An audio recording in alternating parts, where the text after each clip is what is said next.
Bueno, vamos a hablar un tema sobre la evaluación periódica del paciente sano.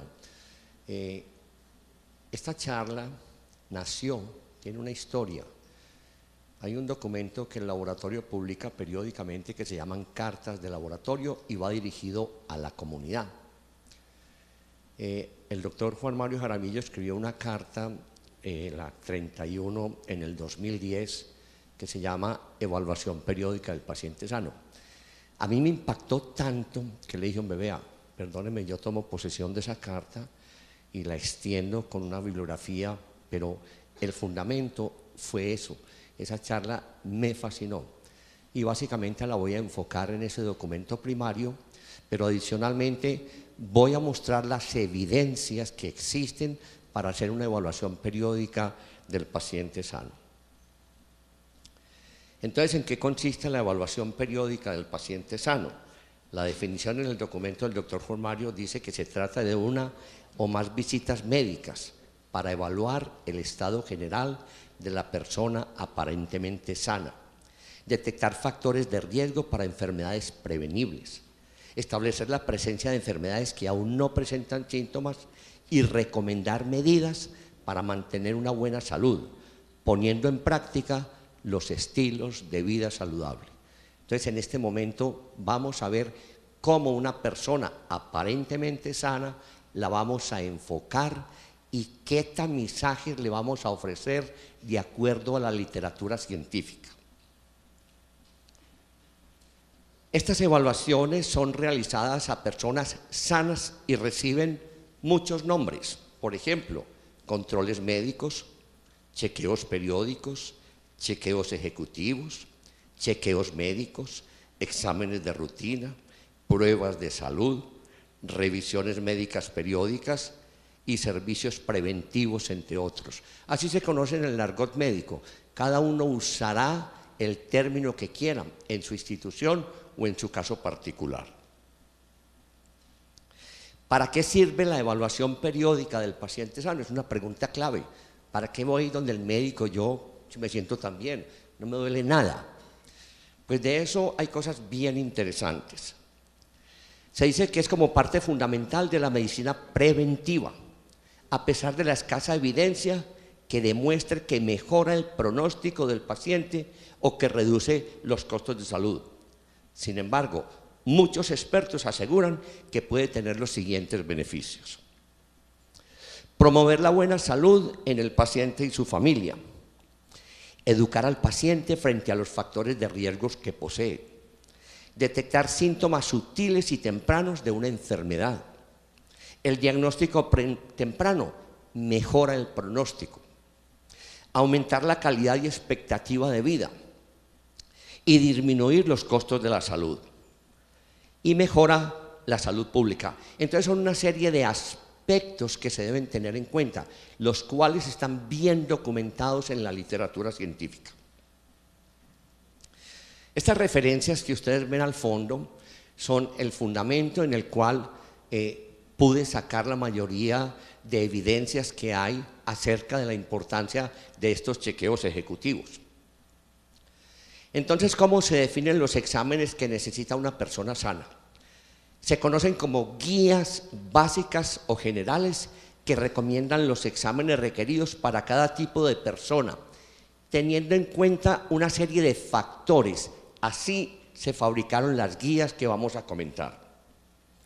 Primero, el criterio médico. Segundo, pues no en ese orden, tipo de actividad de la persona. El género, no es lo mismo enfocar una mujer que un hombre. El grupo étnico al que pertenece. Recordemos que la raza humana es una, pero hay etnias, la etnia negra, la etnia blanca, la etnia amarilla. Entonces vamos a quitar ese concepto de que los humanos, vuelvo y les digo, no es sino una sola raza. En este caso el grupo étnico es muy variable.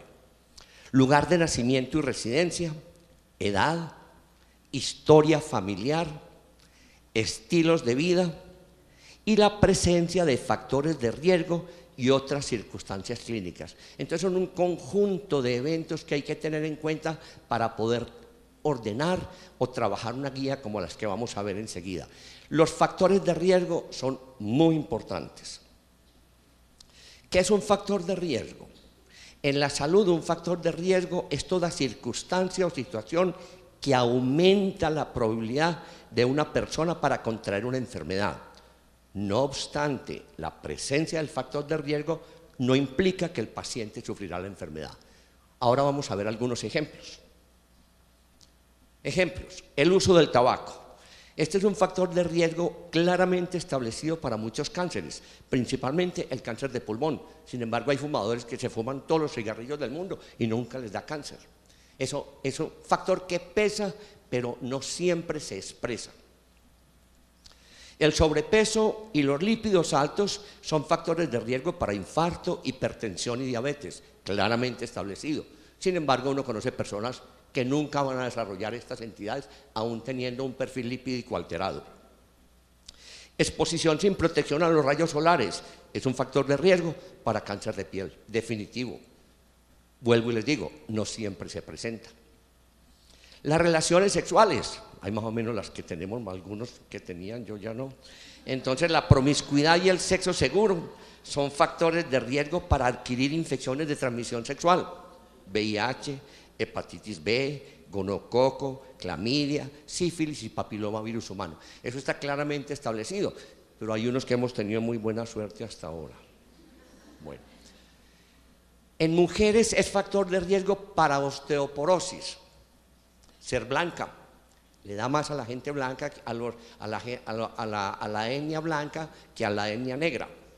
Tener un peso inferior al que le corresponde para la estatura. Antecedentes de fracturas ocurridas después de los 50 años en algunos de sus padres. El uso del tabaco, el deterioro de la función física, fundamentalmente. Entonces vámonos adentrando a la guía lentamente. Ya vimos el marco teórico de esta charla y esta guía, ahora les voy a mostrar quiénes la hicieron, porque es que esa es la robustez de los artículos científicos. Dime quién la escribió y lo creeré o no, porque así es la cosa. Alguna vez tuve un profesor que estaba haciendo yo una rotación de infectología en Cali y le presenté un paciente y yo me lo había estudiado la noche anterior para presentárselo al doctor. Y apenas terminé, me dijo: ¿usted dónde sacó eso, hombre? Doctor, eso está en Mandel. En Mandel, mostrámelo. Entonces le mostré. Me dijo: ¿sabes quiénes escribieron eso? Unos don nadie. O sea, hay que saber quién respalda la información científica. Esta es la manera como clasifican las guías de las que vamos a hablar sobre el grado de evidencia que tiene el soporte que vamos a mencionar.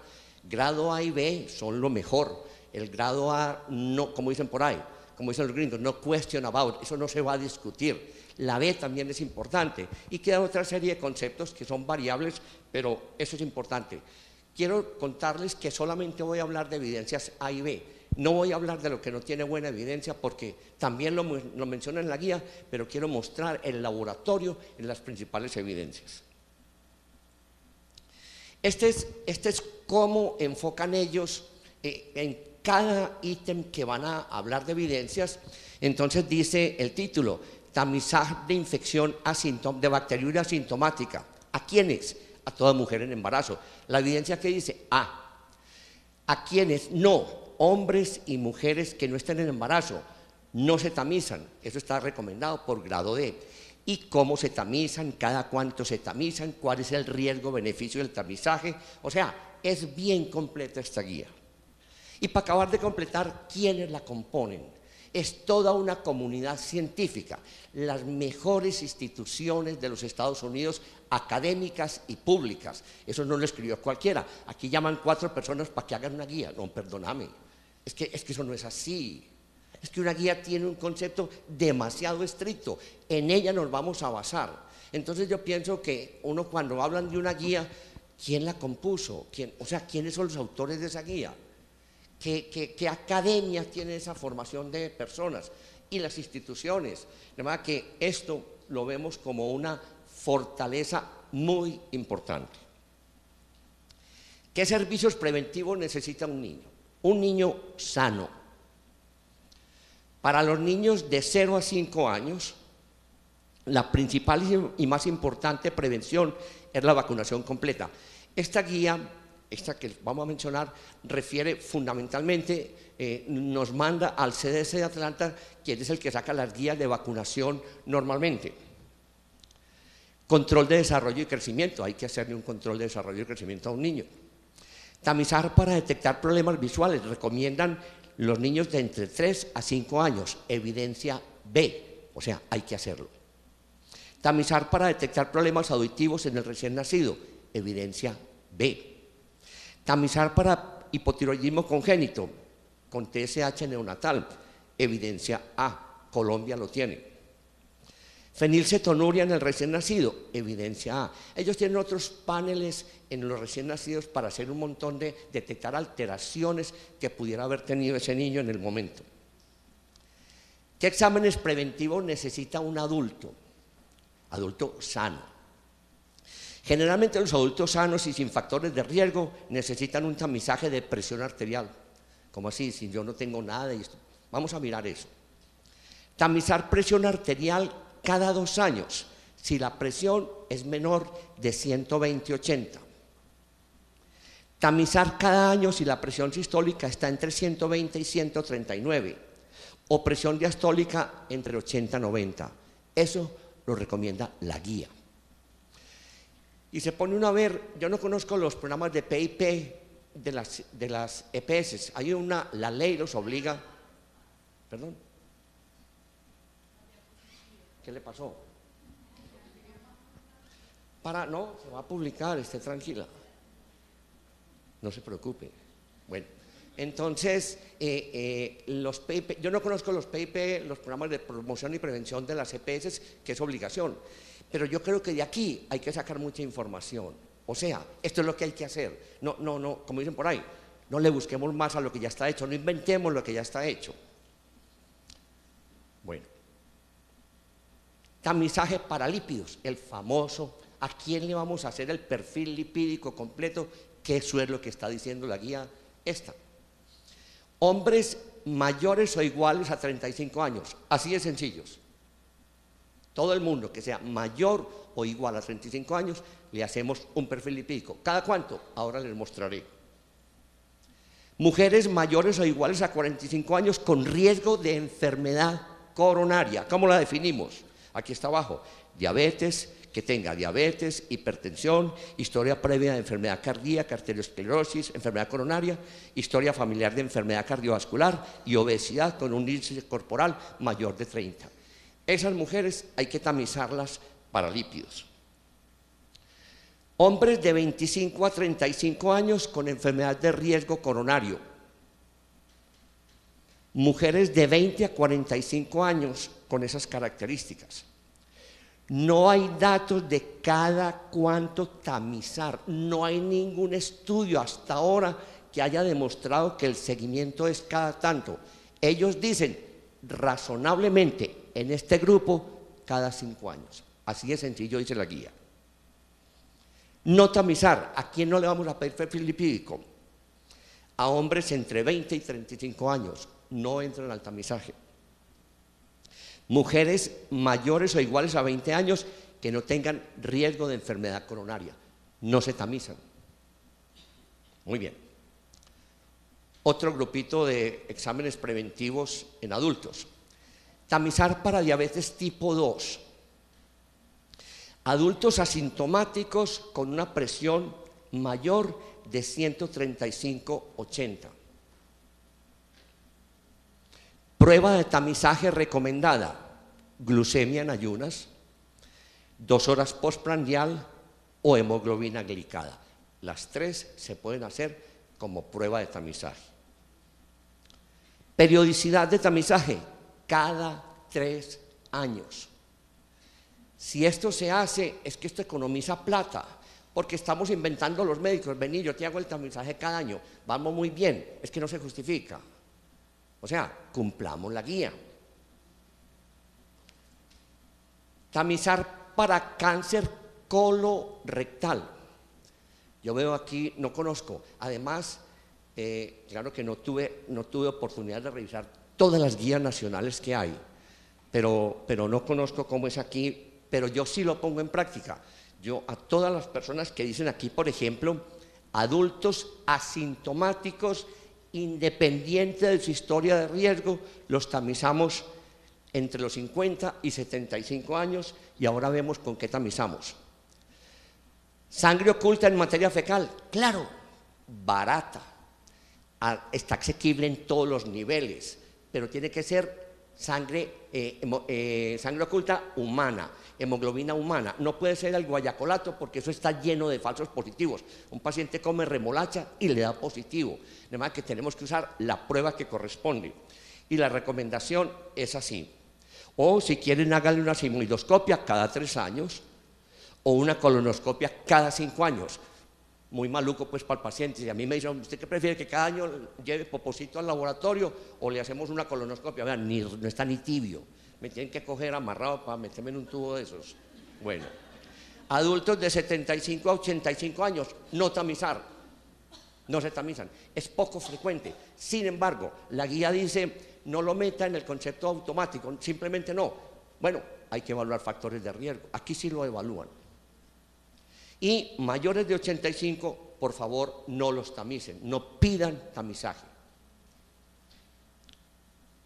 Tamizar para hepatitis C, esto sí es una berraquera porque los gringos son muy estrictos y aquí no lo hacemos. Mire, adultos nacidos entre 1945 y 1965. ¿Por qué esa cohorte? Porque cuando uno estudia la situación, en ese momento no existían las precauciones universales. Entonces la gente se exponía a sangre de muchas formas.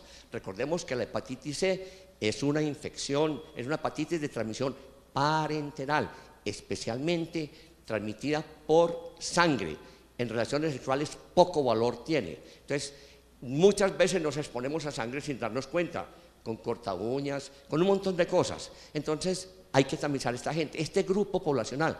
Y como tiene un periodo de incubación tan largo la hepatitis C, entonces sería muy bueno conocer cómo está la población en estos rangos de edad. Sé que lo hacen muy bien en Estados Unidos. Personas de alto riesgo, los usuarios de drogas inyectadas, así es. Uno ya los ve aquí en la Avenida Oriental y en todas partes inyectándose. Ya llegó el uso de drogas por vía intravenosa, comparten jeringas. Ese es un grupo altamente vulnerable. Sí, claro, es que ese es un riesgo. No tenemos datos de hepatitis B. Hace un tiempo en un pueblo fue un señor a hacer tatuajes y recogieron un montón de adolescentes y gente joven a hacerse tatuajes. Hubo un brote de 20 hepatitis B transmitidas por tatuajes, claro, porque no se esterilizaba y alguno de ellos tenía hepatitis B, seguramente algún antígeno positivo, y lo inoculó a todos. Eso está publicado. Y la literatura científica habla mucho de esos brotes, inclusive de VIH también, por tatuajes, claro. Compartir objetos cortopunzantes, contaminados con sangre. La prueba de tamizaje es simplemente anticuerpos y confirmados con una carga viral. Periodicidad. Este grupo de adultos una sola vez es suficiente. O sea, ya detectamos que no tenían anticuerpos para hepatitis C. Sin embargo, los drogadictos, personas de riesgo, periódicamente. Claro, porque ellos están expuestos permanentemente. Eso es un tamizaje que me parece a mí bien interesante. Aquí no se hace. ¿Qué otros exámenes se debe realizar una mujer adulta sana y sin factores de riesgo? Tamizar para cáncer cervical, por favor. Pero aquí hay cosas nuevas. Las guías colombianas también son nuevas, pero pongámoslas en práctica. Mujeres entre 21 y 65 años. La de Colombia creo que aplica a partir de los 25. Tamizar para citología cada 3 años. Ya la citología anual, eso ya está pasado a recoger. Y eso tiene una explicación, ahora se las comento. Entonces, cada 3 años una citología, si le salió bien, la próxima en 3 años, si usted pertenece a este grupo. Mujeres de 30 a 65 años, tamizar con citología cada 3 años o tamizar con el COTES cada 5 años. El COTES es una prueba que uno hace 2. el DNA viral para PBH y la citología simultáneamente. Si esas pruebas son negativas, quédese tranquila, señora, y la próxima se la hace en 5 años. Mire qué comodidad. Es que pobrecitas ustedes con ese especulo, eso es muy duro. Entonces, el problema es que el DNA viral que está en el POS no lo cubre. O sea, las guías colombianas sacaron el DNA viral, el PBH, no lo cubre. Entonces, lo que les quiero decir es que hay que presionar al Estado. Si lo publicó, díganos dónde nos vamos a hacer el DNA viral. Hay muchas instituciones que lo hacen, pero hay que pagar y es costosita la prueba. ¿Qué otro? Bueno, sigamos con esta. Mujeres que no se tamizan para cáncer cervical. Mujeres menores de 21 años, no tamizar. Pero ¿cómo así? Si empezó vida sexual a los 12, no importa. El PBH es un virus relativamente noble y hablemos del PBH de alto riesgo. Como llega, se va. Es un promedio de 2 años. En la medida en que van pasando los años, la inmunidad disminuye. Por eso es tan importante en mujeres mayores de 30 años. En mujeres menores, déjenlo tranquilo, no se angustien. Hay casos, sí, es como todo. En la campana de Gauss hay un 5% a este lado y un 5% a este lado. No se preocupe, pero eso no es el impacto epidemiológico. No tamizar a mayores de 65 años sin historia de riesgo y con un seguimiento adecuado. Mujeres esterectomizadas, con remoción de cuello y sin factores de riesgo, no tamizar. Y mujeres menores de 30 años, no se tamizan para PBH, eso es importante. Entonces yo ya inicié, ya me van a hacer citología, ¿me hago PBH? No se haga PBH. Solamente tamícese con citología común y corriente. O sea, obviamente, si hay alguna alteración, va colposcopia, biopsia, bueno, ese es otro cuento. Pero no entra en el paquete de tamizaje para PBH. Tamización para osteoporosis, lo dijo ayer la doctora Karen. Mujeres mayores o iguales a 65 años sin fracturas previas o causas secundarias de osteoporosis.